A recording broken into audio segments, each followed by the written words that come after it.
We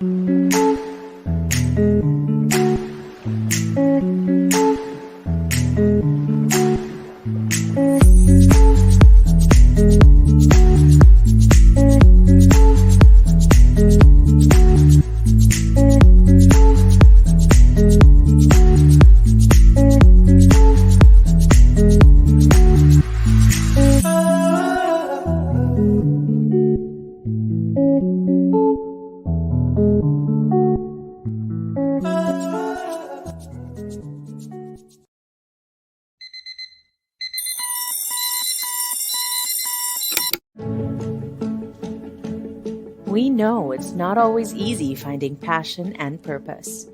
We know sometimes you can feel more overwhelmed than inspired. But we also know that connecting people to jobs that matter really matters to you. And that's why we're here for you. We know you need top talent to build your business, so we connect you to more than 33 million eager job seekers across the region. And we know strong relationships are essential. We speak your language. Hello Job Street สวัสดีค่ะ Hello Job Street and provide experienced local support. We also know you want powerful data and insights to empower you and make you look smart in front of your boss. We know while hiring is never simple, our innovations and products make it easier. From delivering better value for your investment to standing out from the crowd. We've got you covered. And we know you like results. We're 3 times more successful at placing talent with employers. How do we know all this? We're your hiring expert and the #1 trusted talent partner in Asia. Start hiring with us now. We know you want to. Welcome everyone to the first of 3 webinars brought to you by Human Resources Online in partnership with Seek Asia. Today's topic is on driving digital transformation to future-proof your business, essentials for HR and business decision makers. How are SME leaders, CHROs, and change champions going to assemble a toolkit and lead digital transformation for their organization? So for the upcoming webinars, we'll be discussing internal mobility and career planning, as well as the impact of a hybrid workplace on your recruitment strategy. But let's set the stage for the current scenario. With COVID-19 battering bottom lines last year and even this, a silver lining appeared in the form of enterprises, big and small, across Southeast Asia being pushed to improve their business recovery and growth. And the #1 way to achieve this was and remains digitalization. Therein also lies the challenge because it is not specific to HR, but company-wide.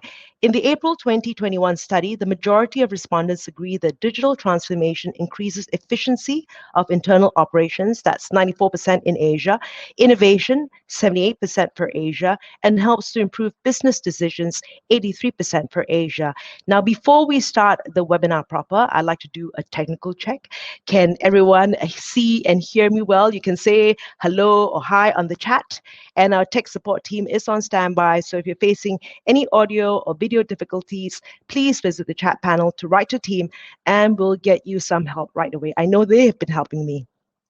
All right, great, thank you. Let's get started. I'd like run through some housekeeping tips and tricks to make the most of experience with us.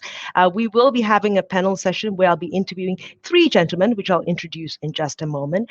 You can then look forward to a live Q&A session, and many of you have pre-submitted your questions during the registration, so we'll be sure to bring those into the conversation. And for those who haven't, fret not, please feel free to start sharing your questions right away. And you can do so by sharing your questions in the Q&A chat box on the right of your screen. Even better, you can vote for your favorite question so it has a higher priority chance in getting answered.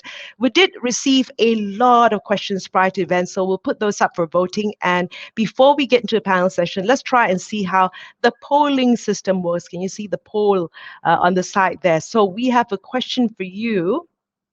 Right? And the question is, how much of a priority is digital transformation for your organization? 3 options here. It is our #1 priority. It is in the top 3 of our priorities, or option 3, it is not a priority at the moment.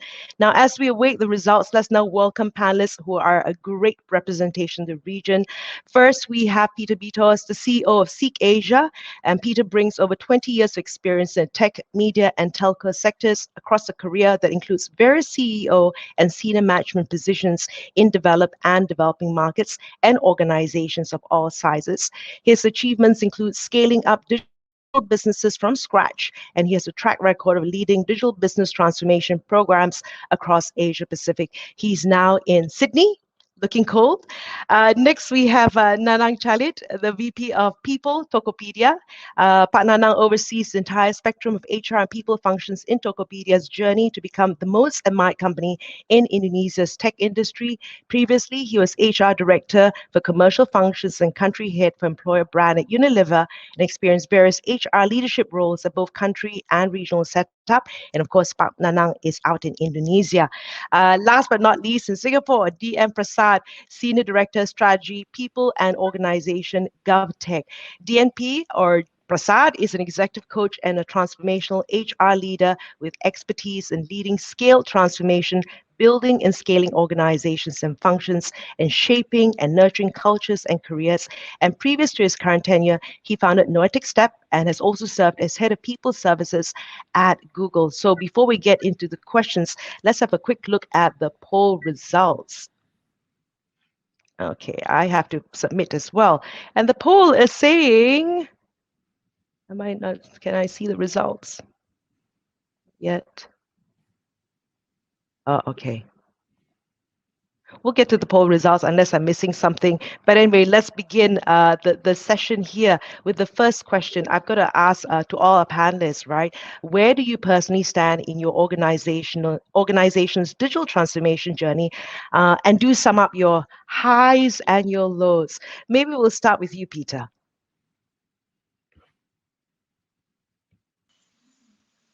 Hi, Frida. Can you hear me? I can hear you.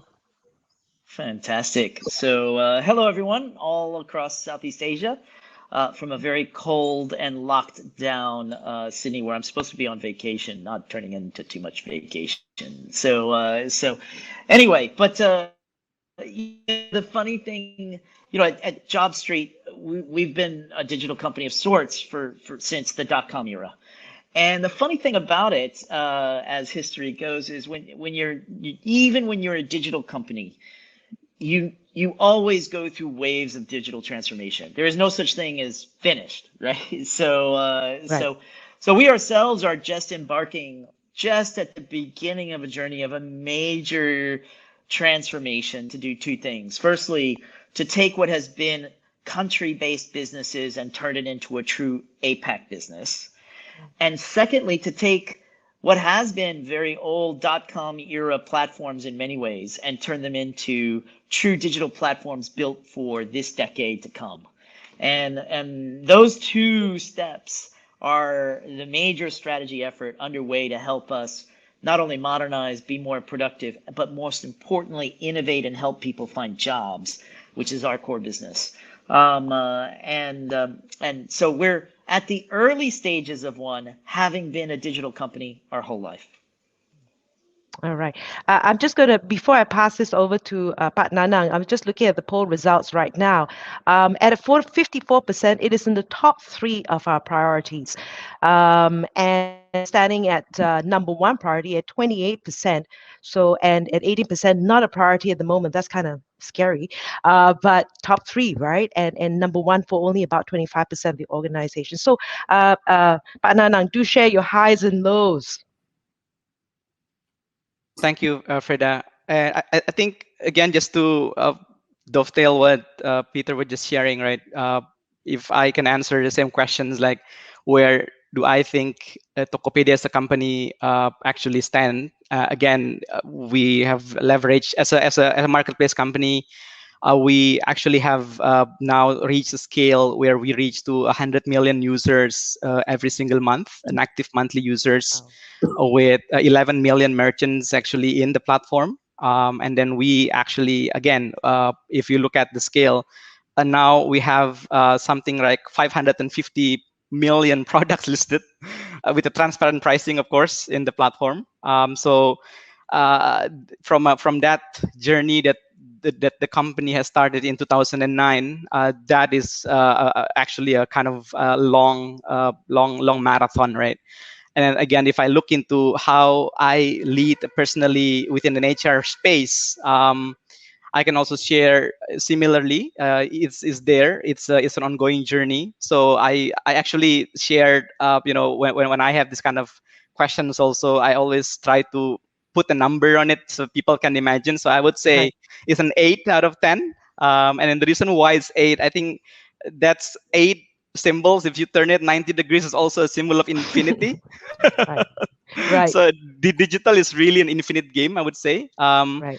You think you reach certain points, but actually you just opening up a new door that Okay. actually tells you, the journey is actually still very long, right? And again, I think from HR perspective, what I can share from HR practices, I also personally turn around.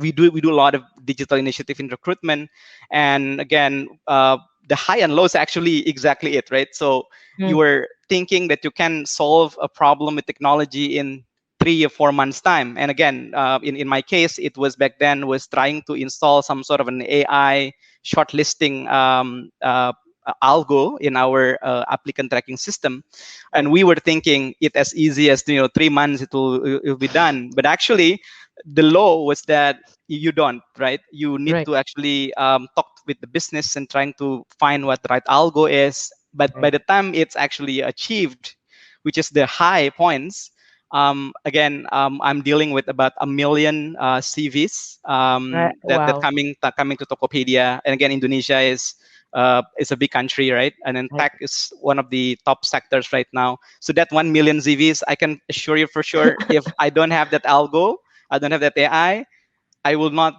I know. And again, I will not be able to run 100 headcounts recruitment team, despite it's a tech company, right? I need Right. to also be run a scalable operation. So again, the high point was that when that digital unlock happens, then Mm. it's the best feeling in the world.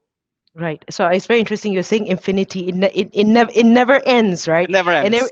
everything in Indonesia is volume, right? It's the numbers are Exactly. astounding. Prasad. Yeah, Freda.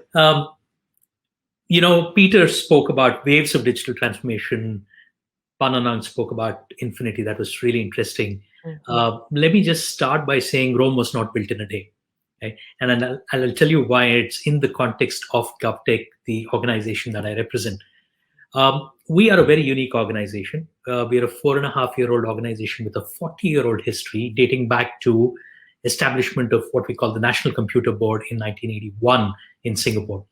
So, with that kind of a history, and then that also talks about the computerization, e-governance, and digital government journey that Singapore government has embarked upon.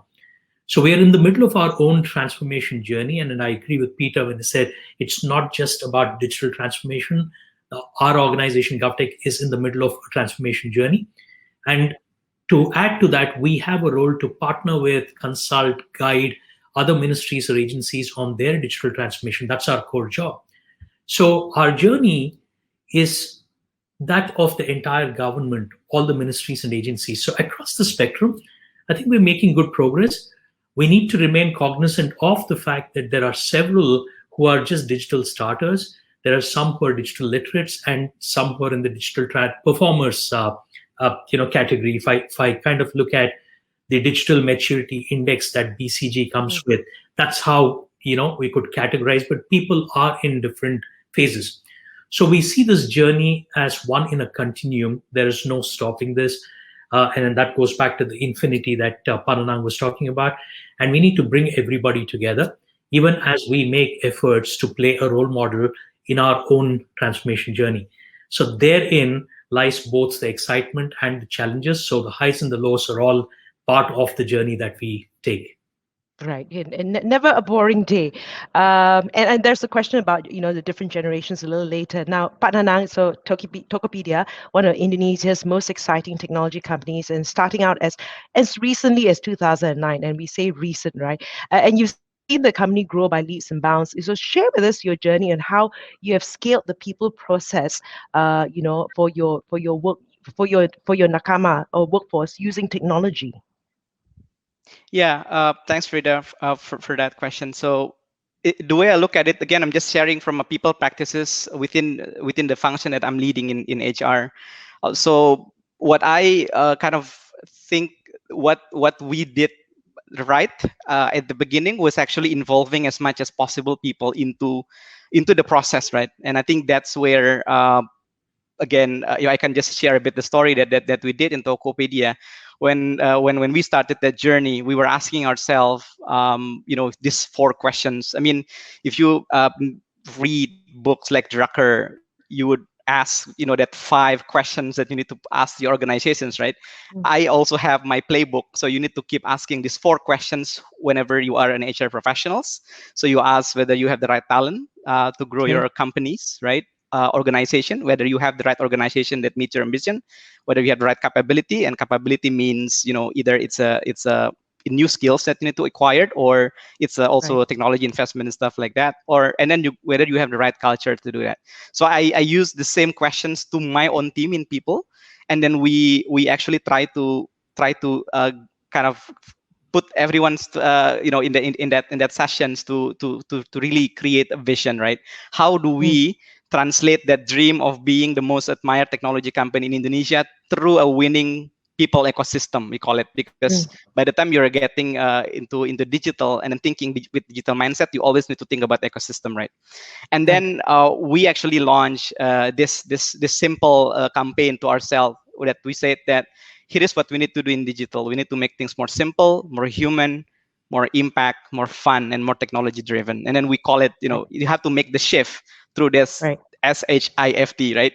And Right. then by the time we launch that, and then again, suddenly magic happens because people are owning it, and then they actually come up with ideas, right? So Mm. from recruitment, like I said, in I think in just 1 year time, we set up an ecosystem of recruitment where you can still process 1 million CVs of almost 1,000 kind of openings and vacancies because of the growth of the company. And then it's all now navigated almost technology, almost all of it are technology enabled, unless unless the culture fit interview, that's still a person who's Mm-hmm. doing it. And then the final, the hiring managers interview. So there are a couple, depend on the seniority of a level, right? But the shortlisting processes and everything, we actually put an AI into our applicant tracking systems that help us to quickly get those CVs that already benchmark with public data. And then again, public data is actually Right. anything that in social media, like some that you can easily pick without having to bother about internet information security and stuff like that. And employee experience, we also did the same with technology. We can actually create an ecosystem where the first time we introduce actually mental health support for emotional well-being, it's Right. immediately digital. Like Right. it's a Wow. confidential ecosystem where you just need to go to in our internal app, you can actually browse which psychologist that you want to talk to, and then you just Wow. just just pick that person, and then you can have this audio visual kind of psychological counseling. And it's all again company sponsored, all this support, right? And again, in people partnering, the people partner teams comes up with this idea of how can we create data-driven decisions making, and the team actually come up with this whole proposals of how you should have a dashboard by functions with attritions and everything figured out. So suddenly discussion is no longer ad hoc, because Mm. I was living in the world before technology company in the previous company, which is again, despite it's a FMCG, but it's actually Yeah. still pretty conventional, Right. where your people partnering skills, it relies on how you build relationship and how do you deal ad hoc discussions. Mm. We actually have moved toward everything is dashboard related. You can always look into where your recruitment gaps are, what's your hotspot attritions and so on. And then it's all more of a like a democratic process where people will actually Right. show up and say, here is where I want to digitalize my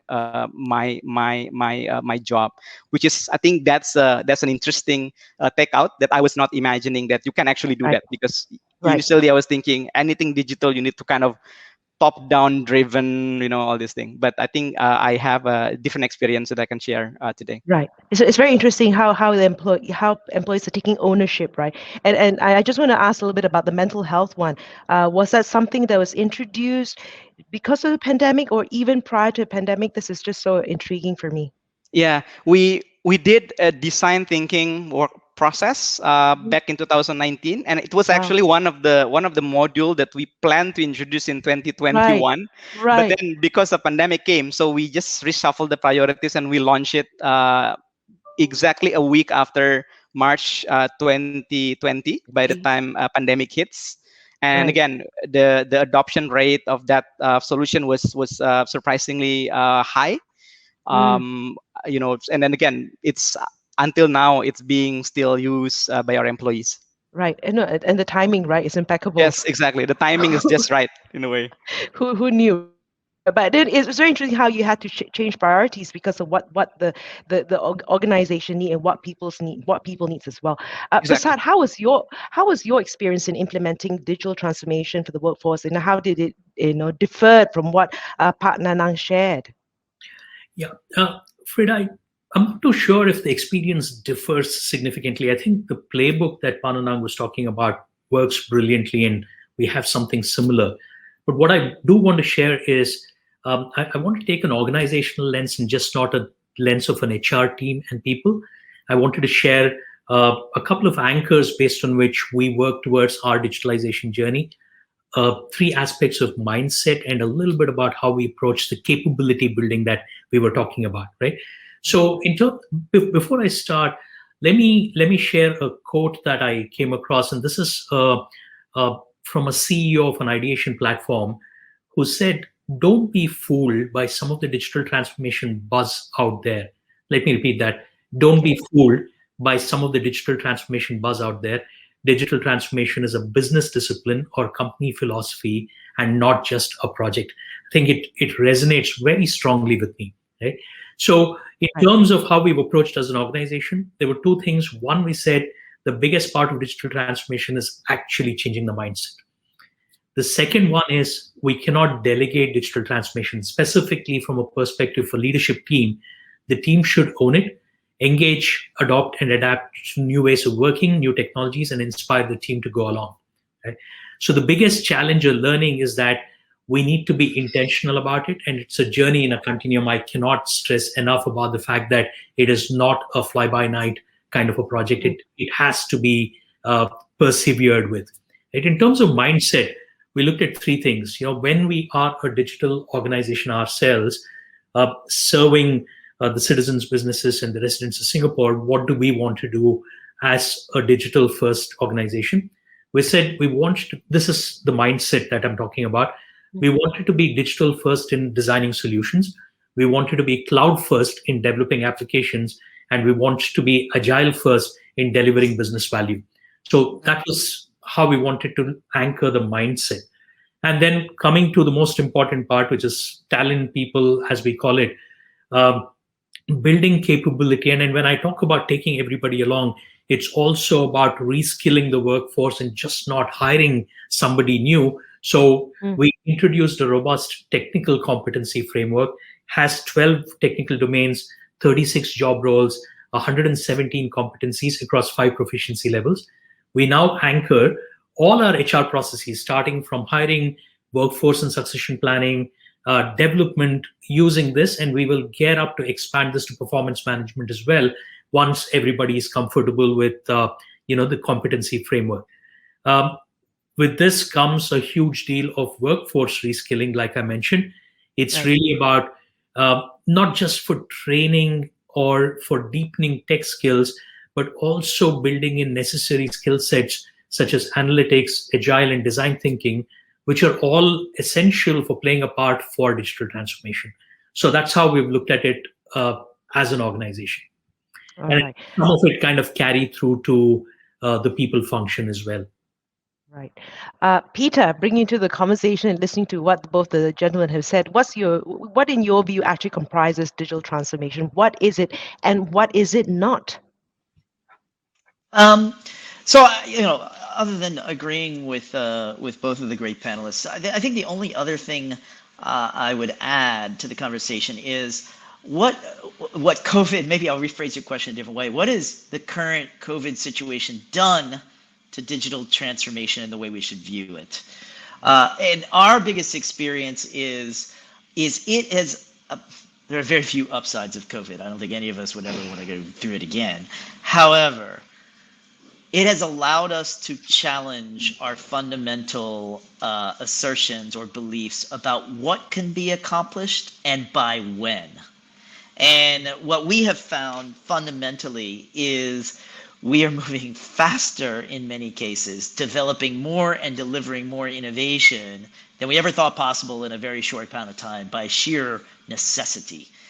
And if I use by an example, so when COVID hit, everyone's business processes when it came to talent and recruiting kind of just went out the window. No more taking a candidate to coffee, no more interviewing a candidate and doing panel interview, like everything went out the window.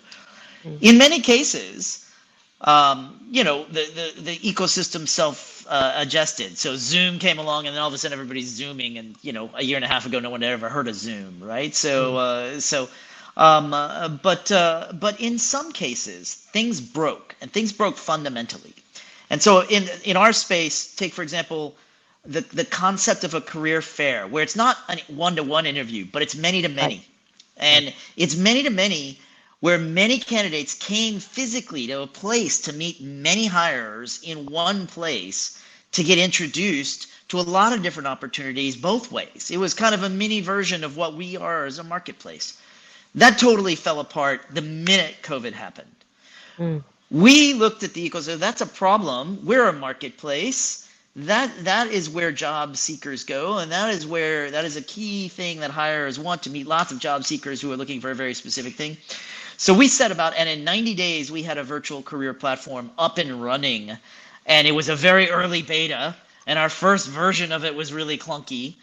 And now we're running virtual career fairs in every country, and we're making it industry specific, and we're doing it every 30 days, and we have thousands, and in some cases, hundreds of thousands of candidates coming to a career fair. You could never have hundreds of thousands of candidates coming to an actual career fair. That was only possible due to COVID. Right. So that's look at it positively. Just to change and transfer to do itself, and yeah. Right. I think it's also brought to light whatever processes that wouldn't be work. They aren't as working as well, right? And as you're helping so many companies in this transformation journey as well, how do you propose they identify business processes that can benefit from digitalization, Peter? Is there not one? Look, this is where I think you have to be careful and say there's nothing. Digital transformation has a certain skill set, sure, but the fundamentals are just like business has been for a century, which is what are the critical things about your core business? How do you help your customer? And what are the problems to be solved? And the only question that you ask is how can you use technology in a way to solve it? The problems don't change. The problems are the same. I have a bunch of people applying, like Pak Nanan described. How do I develop a way to pick the best candidates? Oh, there's this thing called AI that didn't exist 5 years ago. Maybe we can use that.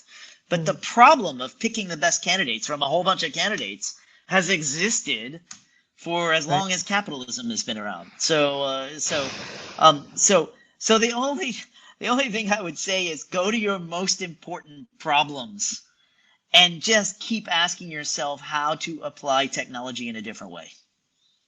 Right. Okay. Go to your most important problem and ask technology. Now, so it can be tough to get buy-in from your stakeholders in this, right? There's so many factors to consider: cost, organization-wide changes, resistance, and more. So, how did you do it? And any tips that you can share? I'm going to start this with Prasad and get everyone's viewpoint. So, Prasad, how do you get buy-in?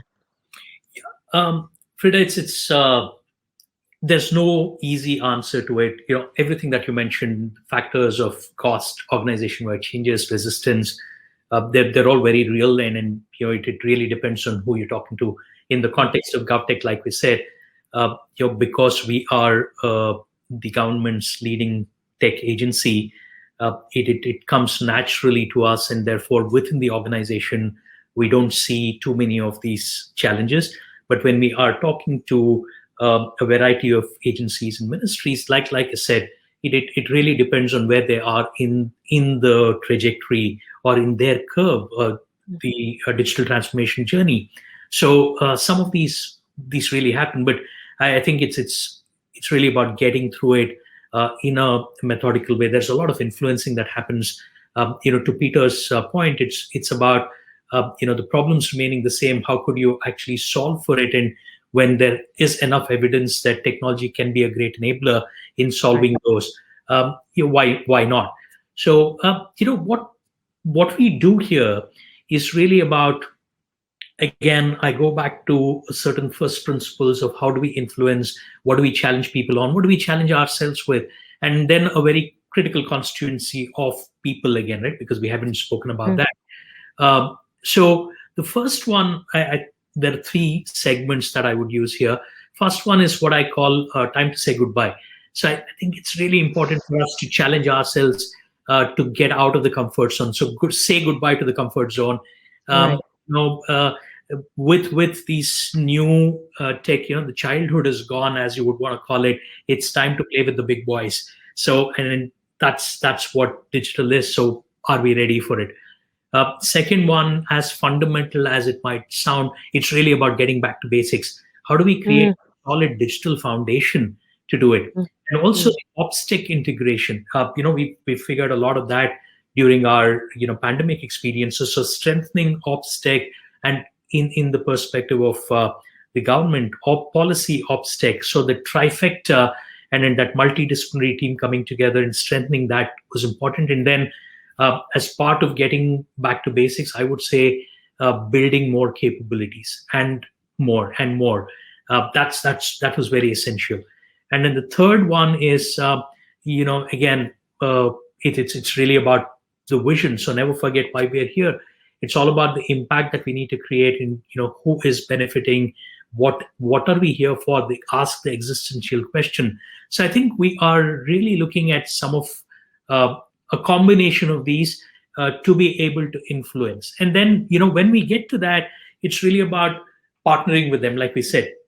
So as a functional leader for ICT smart systems, we're also responsible for talent in the sector for all of government. So in this role, we recently established what we call a digital academy. So what it was really for is to raise the digital quotient for just not the officers in the domain of smart systems and ICT, but broadly across public service. So Digital Academy is an aggregator of an ecosystem operating at the cusp of technology and government. We work with several content partners. Essentially, the design principle there was to bring the right content partner for every content that we want to deliver. As we speak, we inaugurated the Digital Academy about 3 weeks ago with about 55 programs. Again, going back to the 12 domain areas that we were talking about, and we're adding another 40. So this is a way we partner, and we, tell others that we are with you in this journey.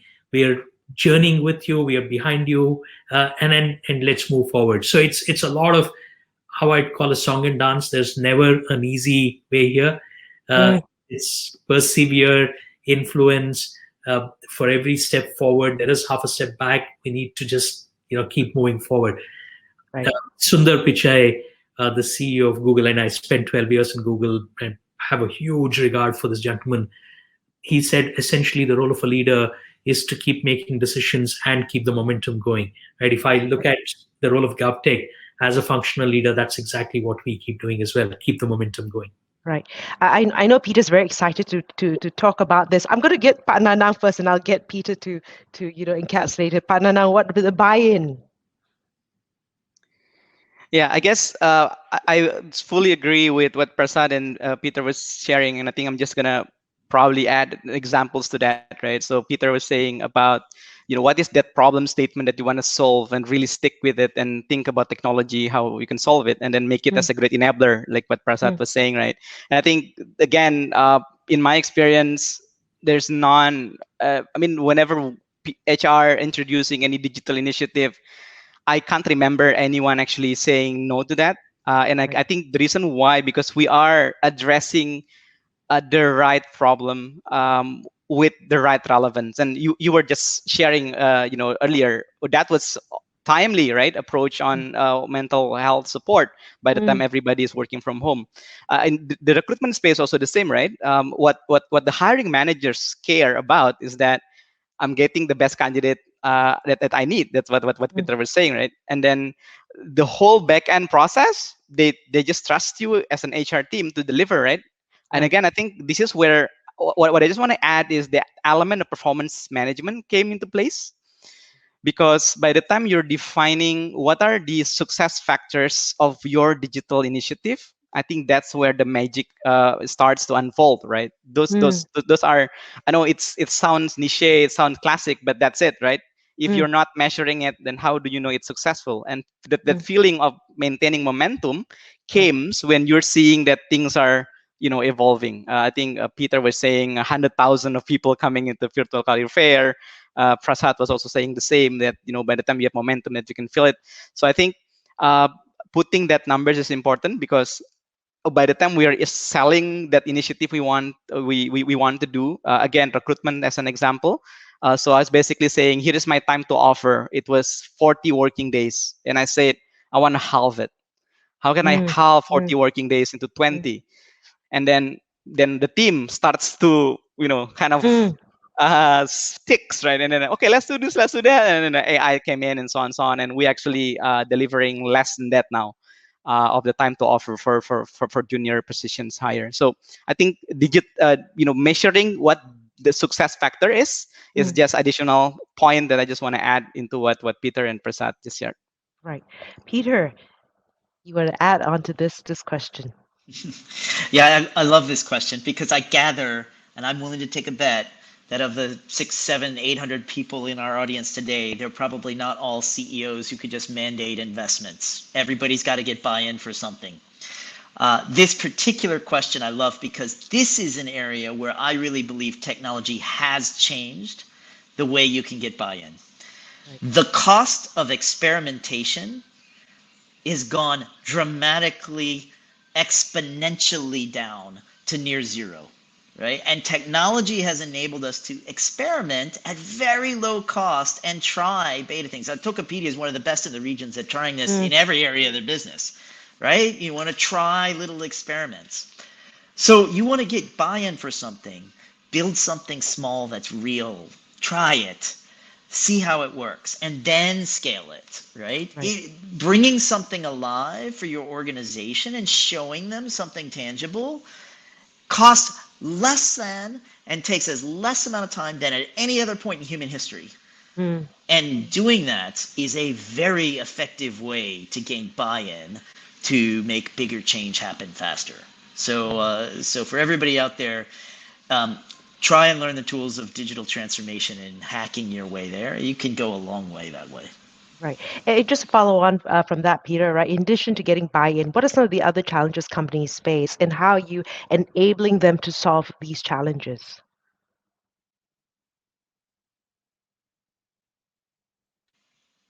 I think the related to that challenge, okay, so whether the cost has gone to zero and you could do things a lot faster, the challenge that most companies, not Tokopedia, because again, they're probably best practice in this area, is the skill set, as Prasad points out. The skill set to do those things have changed a lot. You want to build something really quick, you got to have the right skills and the right capabilities and the right talent to be able to do that. You want to build an AI engine for your HR system?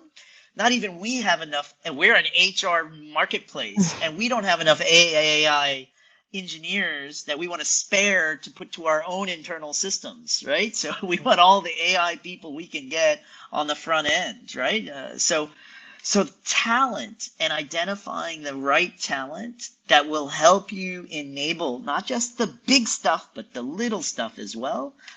and keeping that talent, that is a very, very hard challenge. Now, that's what we do every day. It's across the region as JobStreet or JobsDB, but it's the single most important first step challenge. Got to get the right talent to tackle the digital transformation things that you want to do. All right. I'm mindful of time, and I still have a lot of questions. I know that there's a lot of questions out there as well. But just I think this is an important question, right? Along the same lines, how do you change behaviors to adapt and boost adoption participation rates? Because you talk about, especially across generations, and that was the question I wanted to bring up, right? How do you get that buy-in? I know Prasad said, mindset. Pak Nanang was saying, ownership, right? How do you do this? Maybe I'll get Prasad to comment a little bit about this first.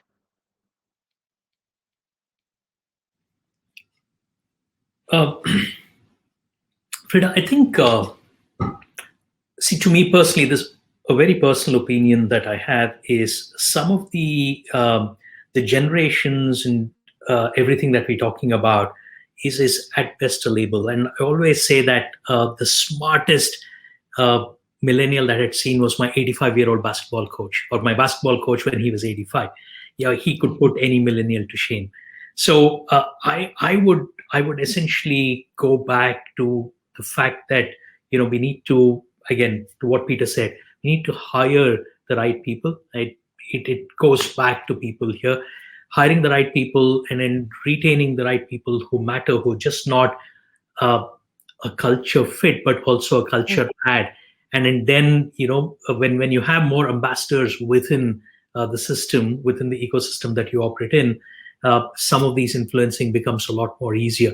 It might sound very cliched, but I think I would put it back to having the right people and then getting them as your biggest influencers, irrespective of generations. Right. Pak Nanang? Yeah, and nothing to add there. I think Peter and Prasad was spot on, saying that talent is the key. I myself, I feel blessed actually, because I joined a team that were actually very young, so they have a lot of energy. And I think what I learned though, I think what counterintuitive is that I thought in the beginning, again, in my previous experience in working in the global multinational companies and so on, right? You need to have a steering committee, and then you do all this selling presentations and everything to get things done.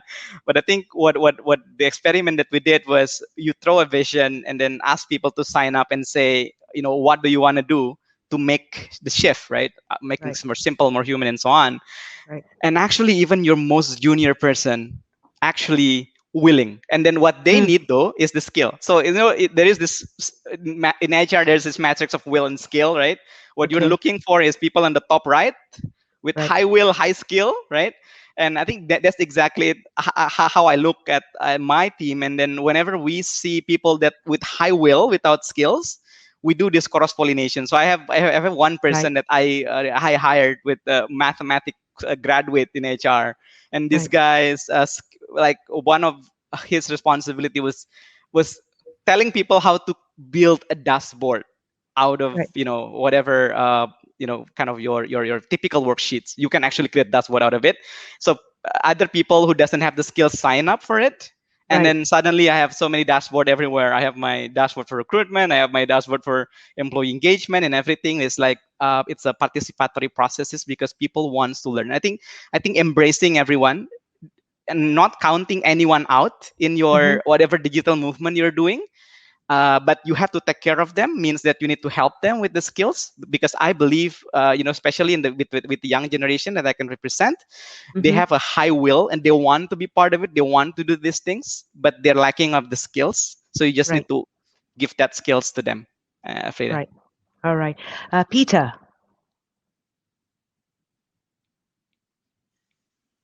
Yes.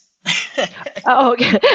My question, how do you change behaviors to adapt and boost adoption and participation rates, especially across the different generations? Yeah. Look, I do think I will for the leaders out there, this is for you. I do think there is a little bit that starts from the top and sets the tone. We work in organizations, almost all of our organizations have a boss somewhere and a leader somewhere. If the leaders themselves aren't committed to the journey, it's super hard for the organization to change. What'll happen is those great young talents that Pak Nanan was referring, if you do happen to get them, you'll lose them. To me, it does. Every leader on this call has an important role to play to setting the tone, and the setting tone goes: how do you allocate budgets? How do you allocate OKRs? How do you drive experimentation? How do you use technology yourself, right? So even the little things matter. So the tone the leader sets from the top, I think, is a very important thing to drive change. Right. Okay. I've got a couple of questions that came in earlier and got a couple of questions that's happening right now. So I'll do a mix of both, right? I've just got one here from Amy Lee Acosta, and she says, all of our employees work from home. How do you conduct online virtual team building? Can I do this one? Sure. I love this question. I want to tell a story just a little bit. First of all, I started at Seek in Asia as CEO of Asia in August of last year. I'm based in Singapore, but the regional headquarters is in KL. My entire experience, me personally as the CEO, from the very first recruiting conversation until today, has been on Zoom. I have yet to meet my own team physically, right. And I lead 1,000 people. So it's a very great question and an important question, because everybody goes, oh, COVID will get better next month. Well, it ain't getting better next month, right? So you know what? I'm going to get really practical for Amy out there and everybody else. You know what I've ended up doing? I ended up with one or two fun team members walking around the house. We take Zoom and go, what can we do collaboratively together around the house? Because they're in their house, I'm in my house. And, team building is about doing things together, right? So I've run cooking classes together. We all made a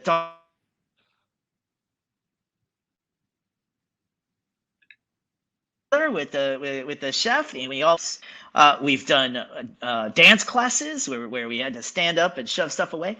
Find the communal things that you can do together in your own environment that doesn't include your standard Zoom frame. Right. So you got to move the laptop somewhere else. You got to move the iPad somewhere else, and you got to get up off your chair and you got to do things together, because that's what we did in the old world. We had team building exercises and we did things and we laughed and we had fun, and you just got to do it differently. So no secret sauce, but the secret sauce includes no virtual backgrounds and getting up off your butt.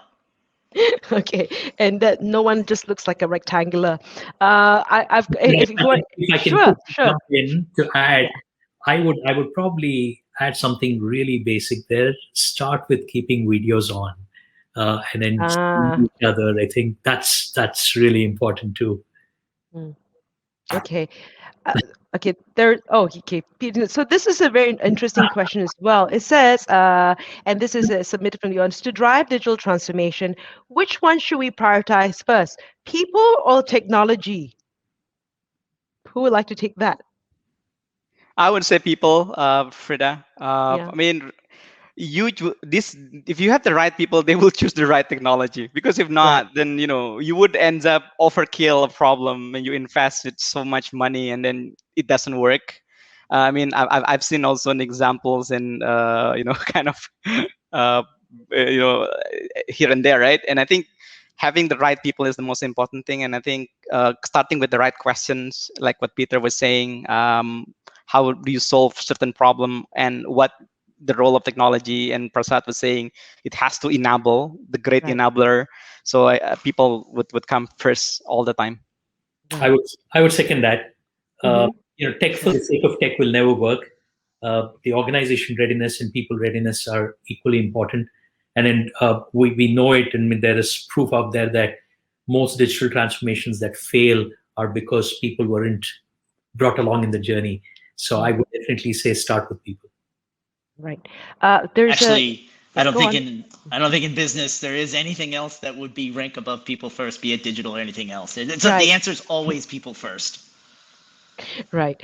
A question here from Lulu Shifa. She says, "What's the right step to make online boarding for new employees to make, to get them engaged with team members and all employees?" And I understand that some people, have just come in during the pandemic, right? And they've never had these connections with the team members before. Peter, please.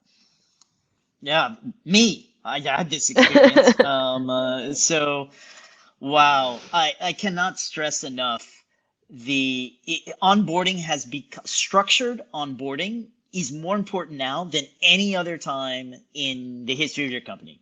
Like methodically thinking through who are the people they need to meet, what are the things that they need to learn, how are they going to learn it sitting at home, right? So, and like the time I now mandate at my executive team level, any new executive team level does not start their role until 4 weeks after induction. And there's a structured 4-week induction. And then the level below that, we're trying to get to 2-week structured induction, right? So, you just got to do it in a very structured way. You cannot wing it and throw people to the lions. And that's just, I myself experienced that, and I have not found any other way other than just you have to methodically program it, and it's exhausting, but you got to do it. Okay. We've got a question here from Noor Haniza. Since all employees are working from home, how do we know the productivity of the employee? Pananang? This is where you just gotta trust your people, and leaders needs to trust their team member. And again, I think there's always I was once in part of my leadership journey entering there is this course that's trying to simulate a team leadership, right? And interestingly, the game is kind of like role playing game kind of thing. So there's somebody talks to you and you respond, and then they try to quantify it, right? And at one point in time, you will add to productivity, but at one point in time, the score will add into the engagement score. And it's basically trying to say that there's no right or wrong, and then there's always consequences of how you react to things. But I think, come to think about it, right, leading the team myself, I think that game, if I can say, it's not really reflecting the reality. I mean, I learned in Tokopedia. I mean, there are a lot of empathy that we're putting into place, starting during the pandemic, right? And this empathy or just something that employees really, really need this time around. And then, for some reason, you just believe that they will be thankful for whatever you're doing, as long as you're kind of thinking about them first. And I think, this is back to the human nature and human being again. It's all about building trust and really let people earn. Once you're getting trust, then 1 out of 100 maybe will kind of abuse that, but the most of them are not. So I would say trust is the key. Right. Anyway, I used to work for a technology company, and I was working from home before it was necessary. And it was just a case of deliverables, right? It doesn't matter when I do it; I just deliver it on the deadline, and I get it done. And I think that's one measurement, right? Here's a question as well, and this is: implementing technology is expensive. What do we do? We simply don't have the budget for this. Who will address the budget question? So two or three things. One is I will come back to my earlier comment that it is a lot cheaper to experiment now, right? So and this is sometimes where if you come from a background that you're perhaps not as familiar with technology, where finding the capability and someone who really understands technology really well can help you. Experimentation can be really cheap. So that's point one, right? So now, can you build a scale solution? Can you integrate it?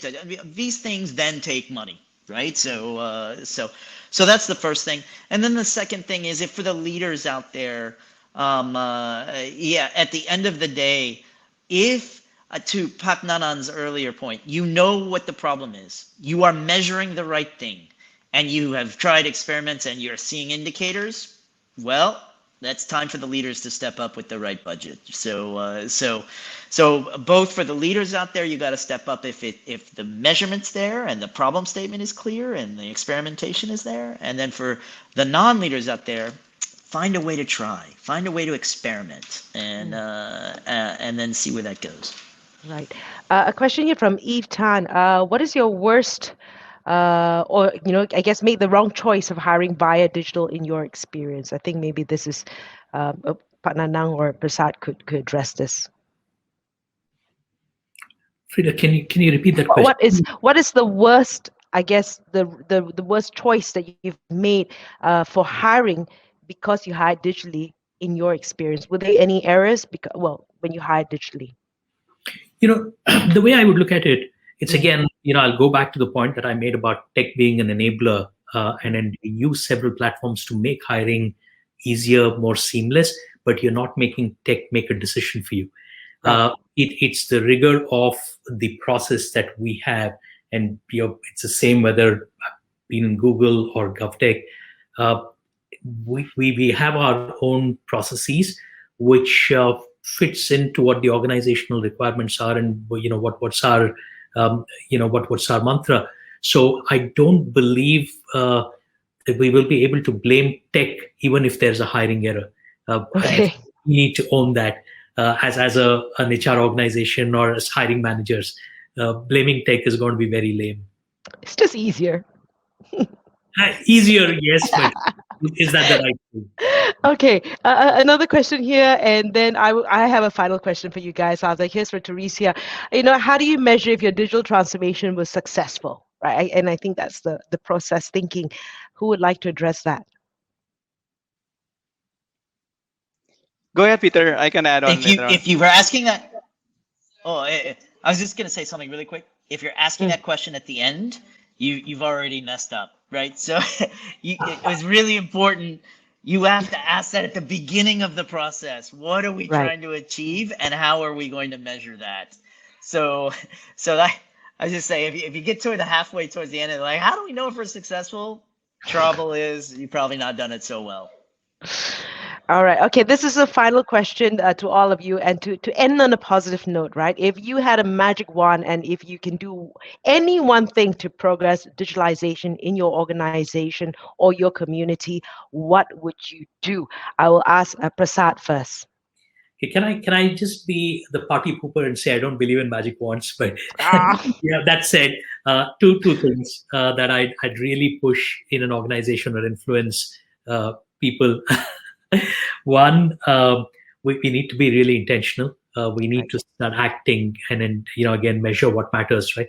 The second one is we need to keep the momentum, and I would just say, how do we think big? How do we act fast and start small? That's the mantra for me.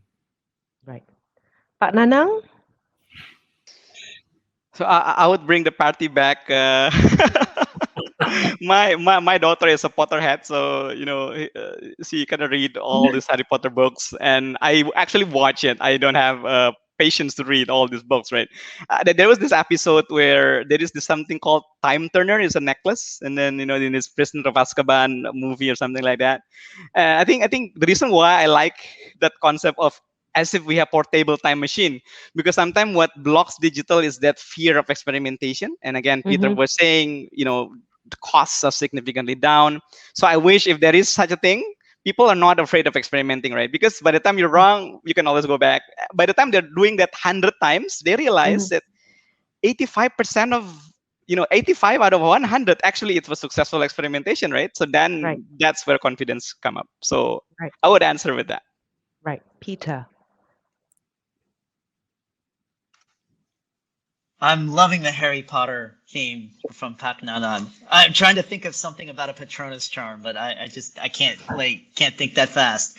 So look, I'll probably end on this note, which is at Seek or JobStreet, we run a marketplace for people's jobs and connecting people to their next working lives. Marketplaces work best when you get all the jobs in one place. with all the candidates in the same place. That's when most efficiency happens. That's when the magic happens, if you will. Mm-hmm.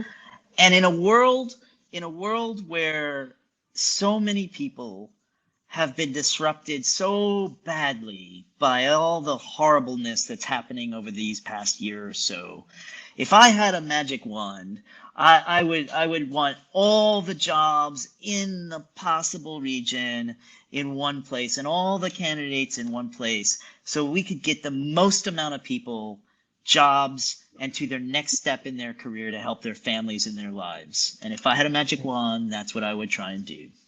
Right. I know I said it was the last question, but I lied because there've been lots of questions. So probably we'll make, and I'm mindful of everyone's time as well. So I'll probably allow 1 or 2 questions. And this is an interesting one from Monica. She says, my company is focusing on solving digital transformation. Everything is tech savvy, but the thing is that employees are getting exhausted.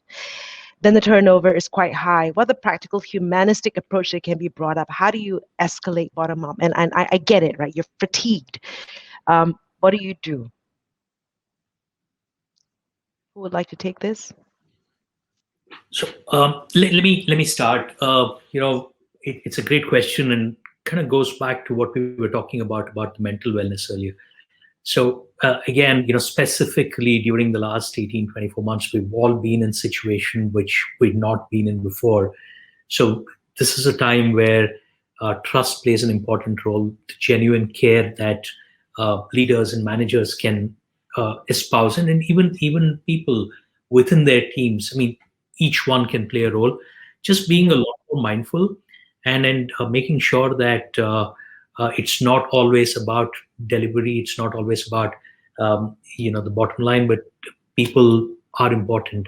And how do we focus on that? How do we bring the focus on holistic wellness back, specifically addressing mental wellness? I think that's really going to be important. And I strongly believe everyone in the organization has a role to play, because they can be a friend, a confidant, someone who's observed something and kind of reached out, or a leader, going back to what Peter said, who's opening up the purse strings and then making things happen. Right. So that's what I would say. Right. And this is another question, this from Nurul Nabila again, and I think it's interesting, right? How do you work in to digitalize if the top, and this is a question about buy-in again, if the top management does not want to change at all? And I guess it's easy for the likes of Tokopedia because you're a digital company, so we get it, right? But how do you get, when people are still seeing HR as a separate function of what is a company decision, how do you get people to come on and wake up if they haven't woken up by now?